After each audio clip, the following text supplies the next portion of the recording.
Hello everyone! Ayan, kumusta po sa inyong lahat? So for today's video ay tara at samahan niyo po ako magluto nitong aming uulamin para sa aming brunch. So ito na po yung aming breakfast at ito na rin po yung aming pananghalian. So meron po tayong luncheon meat at meron din po tayong eggplant or talong na gagawin nating eggplant steak. So ito po yung naisipan kong ulamin at medyo na-miss na rin po namin kumain ng eggplant steak saka itong ating luncheon meat.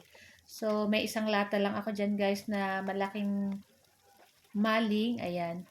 Pig-slice ko lang ng ganyan at pig-prito lang natin yan side to side hanggang mag-golden brown. At pag ganyan po, ay pwede na po natin yan ahunin. So, gusto ko po sa mga ganito is medyo malutong-lutong yung mga paligid yun para mas masarap. At pagkatapos maluto ng ating luncheon meat, sinunod ko na rin dyan yung ating talong.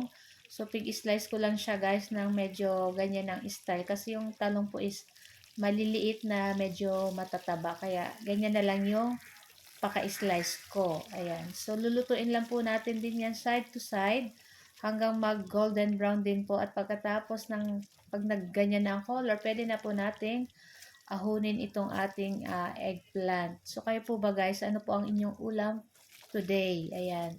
Share nyo naman. Comment below. So, ayun na nga. At pagkaluto ng ating talong dyan ay sa panibagong kawali, maglalagay tayo ng konting mantika.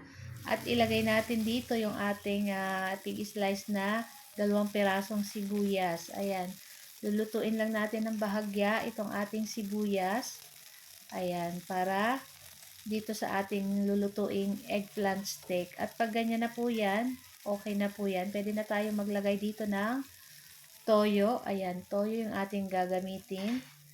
Tapos, maglalagay rin po tayo dyan ng pampatamis ng asukal later. Ayan. So, naglagay na po tayong toyo. Tapos, dagdagan natin ng konting tubig. So, kayo na pong bahala mag-estimate kung gusto nyo po maraming sabaw-sabaw or tama lang. So, na yan. At naglagay na tayo dyan ng ating tubig at ng toyo. Hintayin lang natin kumulo-kulo pa yan. At pagkatapos, maglalagay na po tayo ng paminta. Siyempre, para mas masarap. At ayan na nga, at maglalagay na rin po tayo dyan ng sugar para medyo manamis-namis po itong ating eggplant steak. So, sa last po ang ilalagay natin is calamansi juice. Ayan, so, ayan, i-mix well lang natin para mag-combine yung lasa nitong ating sugar. At pagkatapos, pwede na rin natin dyan ilagay yung ating piniritong talong. Naku guys, kung di nyo pa natatry ang ganitong luto, try nyo na po. At talagang mapapawaw kayo. Yummy talaga yung ganito. Lalo kung medyo manamis-namis, tas nag-aagaw yung asim ng kalamansi. Nako, perfect talaga to guys.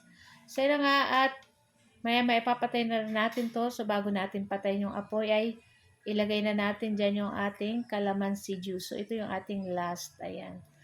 At ready na guys. Pwede na rin natin itong patayin ating apoy at tinanggal ko lang dyan yung buto ng kalamansi na nasama. So na nga at ready na rin po kaming kumain ng aming agahan at ng aming pananghalian. So ayan, isahang kain lang guys. O di ba? So guys, ito lang po ang aming video today. Sana po nag-enjoy kayo. Huwag niyo po sana kalimutan mag-like at mag-follow para palagi po kayo updated sa mga bagong video. So guys, thank you for watching. Ciao!